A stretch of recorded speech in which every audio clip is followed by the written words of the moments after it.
मुंबई महापालिकेच्या निवडणुकीच्या निमित्ताने आज राष्ट्रवादी काँग्रेस पक्षाच्या प्रमुख नेत्यांची बैठक मी स्वतः आणि आमचे राष्ट्रीय कार्याध्यक्ष आदरणीय प्रफुल्लभाई पटेल यांच्या उपस्थितीमध्ये त्या ठिकाणी झाली। आज वेगवेगळ्या राजकीय पक्षांतील प्रमुख सहकाऱ्यांचा राष्ट्रवादी काँग्रेस पक्षामध्ये सुद्धा प्रवेश त्या ठिकाणी झालेला आहे आणि आता काही थोड्या वेळातच आम्ही दुसरी यादी जवळपास 27 उमेदवारांची घोषित करणार आहोत। रात्रभरसुद्धा काही सहकाऱ्यांच्या पक्षप्रवेशाच्या वतीमध्ये चर्चा वेगवेगळ्या ठिकाणी सुरू आहेत।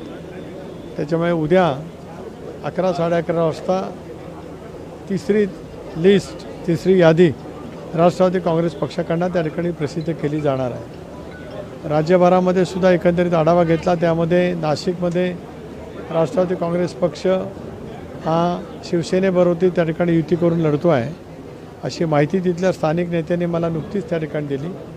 पनवेलमध्ये सुद्धा राष्ट्रवादी काँग्रेस पक्ष महायुतीच्या माध्यमातून निवडणूक लढतो आहे। इतर ठिकाणी चर्चा सुरू आहेत। या संदर्भातला निर्णय आज रात्री उशिरापर्यंत नक्की त्या ठिकाणी होईल।